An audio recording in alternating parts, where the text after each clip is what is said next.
Hello everyone, this is শুভ্র। আজকের এই ভিডিওটিতে আমরা বেসিক বিগিনার্স মেথড ইউজ করে কী করে একটি রুবিক্স কিউবকে খুব সহজেই আমরা সলভ করতে পারি সেটি আমরা শিখব। বোঝার সুবিধার জন্য আমরা এই ভিডিওটিকে 4টি ভাগে ভাগ করব। ফার্স্ট পার্টে আমরা রুবিক্স কিউবের ওপর একটা ওভারভিউ বা ইন্ট্রোডাকশন দেবো, যেখানে আমরা রুবিক্স কিউবের বিভিন্ন অংশ বা বিভিন্ন টুকরোকে কী নামে ডিনোট করা হয় বা কী নামে জানা হয় সেটাই আমরা জানব, এবং রুবিক্স কিউবের কোন দিককে কী বলে সেটাও আমরা জানব, এবং রুবিক্স কিউবের কিছু বেসিক বৈশিষ্ট্য সম্পর্কে জানব। সেকেন্ড পার্টে আমরা রুবিক্স কিউবের টপ লেয়ার এবং ফার্স্ট লেয়ার সলভ করা শিখব। থার্ড পার্টে আমরা রুবিক্স কিউবের সেকেন্ড লেয়ার সলভ করা শিখব, এবং ফোর্থ পার্টে আমরা রুবিক্স কিউবের থার্ড লেয়ার এবং বটম লেয়ার সলভ করা শিখব। আচ্ছা, এটি একটি 3x3 রুবিক্স কিউব। এই 3x3 রুবিক্স কিউবের 6টি দিক বা রং আছে: white, yellow, green, red, blue এবং অরেঞ্জ। হোয়াইট কালারের অপোজিট সবসময় ইয়েলো বা ইয়েলো কালারের অপোজিট সবসময় হোয়াইট। গ্রিনের অপোজিট সবসময় ব্লু বা ব্লুয়ের অপোজিট সবসময় গ্রিন। রেডের অপোজিট সবসময় অরেঞ্জ অথবা অরেঞ্জের অপোজিট সবসময় রেড। এটি একদম ফিক্সড, এটিকে আমরা পরিবর্তন করতে পারি না। এটি একটি রুবিক্স কিউবের অন্যতম বৈশিষ্ট্য বলা যেতে পারে। এবার প্রতিটি রঙের দিকেই 9টি করে টুকরো আছে। এই 9টি টুকরোকে আবার 3 ভাগে ভাগ করা যায়। ফার্স্ট হচ্ছে সেন্টারপিস। প্রতিটি রঙের দিকেই মাঝে 9টা টুকরোর মাঝে একটা করে টুকরো আছে, সেটাকে আমরা বলছি সেন্টারপিস। এই সেন্টারপিসের বৈশিষ্ট্য হচ্ছে যে আমি রুবিক্স কিউবটিকে যেদিকেই ঘোরাই না কেন, যেভাবে খুশি ঘোরাই না কেন, সেন্টারপিস কিন্তু স্থান পরিবর্তন করে না। ও শুধু একটি দিক থেকে আরেকটা দিকে যেতে পারে। সেই জন্য এই সেন্টারপিসের ওপর ডিপেন্ড করে আমরা ডিসাইড করি এটি কোন দিক। হোয়াইট সেন্টারপিস মানে এটা হোয়াইটের দিক, মানে এর চারপাশে হোয়াইট আসবে। এটা অরেঞ্জ সেন্টারপিস মানে এটা অরেঞ্জের দিক, এর চারপাশে অরেঞ্জ আসবে। একইভাবে বাকি 4টে দিকেরও সেম। সেকেন্ড যেটা আসছে, প্রতিটা সেন্টার পিসের সাথে 90 ডিগ্রি অ্যাঙ্গেলে 4টে করে টুকরো আছে, এগুলোকে বলা হচ্ছে এজ পিস। এই এজ পিসের বৈশিষ্ট্য হচ্ছে এর 2টো করে দিক বা রং, 2টো করে দিক বা রং। এরকম 12টা টুকরো আছে। ওপরে 1 2 3 4, নিচে 1 2 3 4 এবং বটম লেয়ারে আপনার 1 2 3 4, টোটাল 12টা।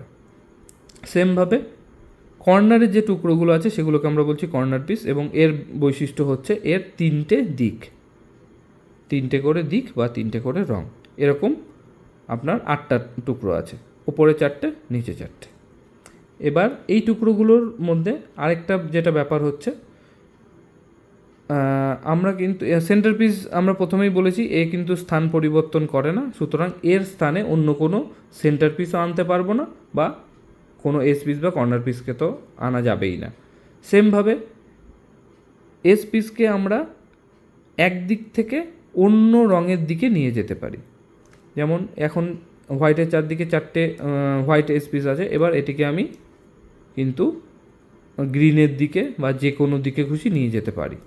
সেমভাবে কর্নার পিসগুলোও সেম, একটা রঙের দিক থেকে আরেকটা রঙের দিকে আমি নিতে পারি। কিন্তু এটা নেওয়ার সময় একটা জিনিস লক্ষ্য করতে হবে যে আমার কিন্তু এজ পিস যেদিকেই যাক না কেন সবসময় এজ পিসেই থাকবে, এবং কর্নার পিসে থাকবে। কখনোই এজ পিস কর্নারে বা কর্নার এজ পিসে আসতে পারবে না। এটা একটা দ্বিতীয় অন্যতম বৈশিষ্ট্য বলা যেতে পারে। আচ্ছা, এবার আমরা জানি যে রুবিক্স কিউবের কোন দিককে কী বলা হয়। আচ্ছা, রুবিক্স কিউবের এইটাকে আমরা বলছি টপ লেয়ার, এটাকে বলছি ফার্স্ট লেয়ার, এটাকে বলছি সেকেন্ড লেয়ার, এটাকে বলছি থার্ড লেয়ার, এবং নিচের এই লেয়ারটাকে বলছি আমরা বটম লেয়ার। সেমভাবে আমি রুবিক্স কিউবটা কীভাবে ধরে আছি তার উপর ডিপেন্ড করে এই টপ আর বটম ডিপেন্ড করবে। এখানে যেরকম আমার হোয়াইট টপ, ইয়েলো বটম, এবার এটাই যদি আমি উল্টো করে ধরি তখন কিন্তু আমার ইয়েলো টপ আমার এবং রুবিক্স কিউব এই সাদা দিকটা হচ্ছে আমার তখন বটম। তখন এটা আপনার first layer, second layer, third layer, এটা হয়ে যাবে। আচ্ছা, আর এবার রুবিক্স কিউবের কোন দিককে কি বলে? এটাকে আমরা বলছি এল, এটাকে বলছি আমরা রাইট, ডান দিক। এটাকে আমরা ডিনোট করব হচ্ছে আর হিসেবে। এই দিকটাকে বলছি আমরা লেফট, এটাকে বলবো আমরা এল। এটা হচ্ছে আমাদের আপার, এটাকে বলবো ইউ। এটাকে আমাদের বলবো ডাউন, এটাকে আমরা বলবো ডি।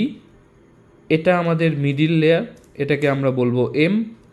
এটা আমাদের ফন্ট, আমার সামনে যে দিকটা থাকবে, এটা আমার যদি টপ হয়, এটা যদি বটম হয়, তাহলে আমার সামনে যে রঙটা থাকবে, এই ক্ষেত্রে আমার রেডটা হচ্ছে ফ্রন্ট। আমি যদি আবার কুইপটাকে এইভাবে ঘোরাই, তাহলে এটা গ্রিন হয়ে যাবে, তখন আমার ফ্রন্ট। আর ঠিক ফ্রন্টের একদম পেছনে যেটা থাকবে, সেই পেছন দিকটাকে আমার বলা হবে ব্যাক। এটা হচ্ছে ব্যাক। এবার যে কোনো একটা দিককে যদি আমরা ক্লকওয়াইজ ঘোরাই, যেমন এই ডান দিকটিকে, এটাকে আমরা বলছি আর। যদি আমরা এটাকে ক্লকওয়াইজ ঘোরাই, তাহলে এটাকে বলবো আমরা আর। যদি আমরা এলকে ক্লকওয়াইজ ঘোরাই, তাহলে আমরা বলবো এল। আর যদি আমরা অ্যান্টি ক্লকওয়াইজ ঘোরাই, তাহলে আমরা বলবো আর প্রাইম। আবার অ্যান্টি ক্লকওয়াইজ ঘোরাবো যখন, এল প্রাইম।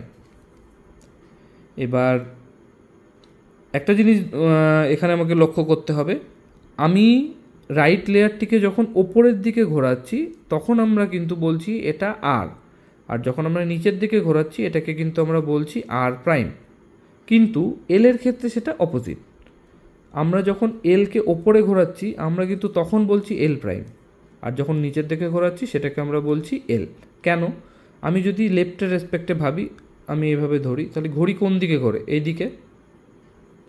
তার মানে আমি এইটা যখন ঘোরাচ্ছি তখন ক্লকওয়াইজ, তাহলে আমার এল। আর যখন আমি এই দিকে অ্যান্টি ক্লকওয়াইজ, তখন আমার এটাকে বলছি আমি এল প্রাইম। সেমভাবে ওপরকে যখন আমি ক্লকওয়াইজ ঘোরাচ্ছি, এটাকে বলছি ইউ। অ্যান্টি ক্লকওয়াইজ ঘোরালে আমরা বলছি ইউ প্রাইম। ফ্রন্ট লেয়ারকে যদি আমি ক্লকওয়াইজ ঘোরাই, সেটাকে আমি বলছি এফ, এফ। এবং যখন যদি অ্যান্টি ক্লকওয়াইজ ঘোরাই, তখন আমি এটাকে বলছি এফ প্রাইম, এফ প্রাইম। ডিকে সেমভাবে আমি যদি ক্লকওয়াইজ ঘোরাই, তখন এটা হচ্ছে ডি। আর যদি আমি অ্যান্টি ক্লকওয়াইজ ঘোরাই, এটা হচ্ছে আপনার ডি প্রাইম। এবার সেমভাবে এমকেও আমি যখন ঘোরাবো, তখন এটাকে বলবো আমরা এম প্রাইম। আর যখন আমি এদিকে ঘোরাবো, এটাকে বলবো এম। এবার এখানে আরেকটা জিনিস লক্ষ্য করার বিষয়, মিডিল লেয়ারকে কিন্তু আমি লেফট লেয়ারটাকে যেভাবে ঘোরাচ্ছি তার রেসপেক্টে দেখছি। আমরা যেমন লেফটকে ওপর দিকে ঘোরালে বলছিলাম এল প্রাইম, এবং নিচের দিকে ঘোরালে বলছিলাম এল। সেমভাবে এমকে যদি আমি ওপরের দিকে ঘোরাই, তাহলে এটাকে আমরা বলবো এম প্রাইম। আর যদি আমি নিচের দিকে ঘোরাই, তাহলে আমি এটাকে বলবো এম। সেমভাবে বি এর ক্ষেত্রেও বি আর বি প্রাইম হবে। এবার আরেকটা জিনিস আমাদের মাথায় রাখতে হবে, আমি যখন বলবো আর, তার মানে আর ক্লকওয়াইজ একবার ঘুরবে, মানে একবার 90 ডিগ্রি। আর একবার 90 ডিগ্রি। যদি আর প্রাইম হয়, তাহলে অ্যান্টি ক্লকওয়াইজ একবার 90 ডিগ্রি। আর আর প্রাইম। সেমভাবে যদি আমি এল বলি, তাহলে ক্লকওয়াইজ একবার, আর যদি এল প্রাইম বলি, ক্লকওয়াইজ একবার 90 ডিগ্রি। আপের ক্ষেত্রেও সেম, ইউ একবার 90 ডিগ্রি, ইউ প্রাইম একবার 90 ডিগ্রি। এবার যদি আমি এল বলি আর টু, তার মানে আর দুবার, মানে একবার 90 ডিগ্রি, একবার 90 ডিগ্রি, মানে আমি 180 ডিগ্রি ঘোরাচ্ছি। একবার 90 ডিগ্রি, একবার 90 ডিগ্রি, 180 ডিগ্রি। এবার আর যখন বলা হয়, তখন আমি ক্লকওয়াইজ দুবার এইভাবেও ঘোরাতে পারি আর টু, আবার অ্যান্টি ক্লকওয়াইজ দুবার সেমভাবেই ঘোরাতে পারি। মানে আমার আলটিমেটলি সাদাটা নিচের দিকে যাচ্ছে। সেই জন্য আমার যখন আর টু থাকবে, তখন আমি সেটা ক্লকওয়াইজ দুবার ঘোরাচ্ছি না অ্যান্টি ক্লকওয়াইজ দুবার ঘোরাচ্ছি, সেটা ম্যাটার করে না। সেম বাকিগুলোর ক্ষেত্রেও সেম, আমার এলের ক্ষেত্রেও তাই। আমি যখন L2 বলছি আমি ক্লকওয়াইজই ঘোরাই আর অ্যান্টি ক্লকওয়াইজ ঘোরাই, সেটা কোনো ম্যাটার না, আমাকে দুবার ঘোরাতে হবে, মানে 180 ডিগ্রি করবে। ইউ এর ক্ষেত্রেও সেম, U2 ক্লকওয়াইজও দুবার হতে পারে, অ্যান্টি ক্লকওয়াইজও দুবার হতে পারে। আশা করছি এছাড়া আর কিছু নেই, এটাই মোটামুটি বেসিক। আর এফের ক্ষেত্রেও সেম হবে, F2 মানে দুবার, আবার এফ মানে এবার সেটা ক্লকওয়াইজও দুবার হতে পারে, অ্যান্টি ক্লকওয়াইজও দুবার হতে পারে। সে যেটাই হোক না কেন, L, R, U, F2 থাকা মানেই ক্লকওয়াইজ, অ্যান্টি ক্লকওয়াইজ ম্যাটার করবে না, আমাকে সেটা দুবার 180 ডিগ্রি ঘোরাতে হবে। এই ছিল আমার বেসিক ইন্ট্রোডাকশন টোটাল রুবিক্স কিউবের ওপরে। আশা করছি এর বাইরে আর সেরকম কিছু প্রয়োজন হবে না। যদি সেরকম কিছু প্রয়োজন হয় আমি সেটা পরবর্তী ভিডিওগুলোতে, যদি কিছু মিস করে যাই সেটা আমি আপনাদেরকে জানানোর অবশ্যই চেষ্টা করব। আশা করছি এরপর আপনারা রুবিক্স কিউবের সম্পর্কে একটা ওভারভিউ পেয়ে গেছেন। এবার নেক্সট ভিডিওতে আমরা আমাদের রুবিক্স কিউবের টপ লেয়ার এবং ফার্স্ট লেয়ার কীভাবে সলভ করা যায় সেটা আমরা শিখব। ধন্যবাদ সবাইকে।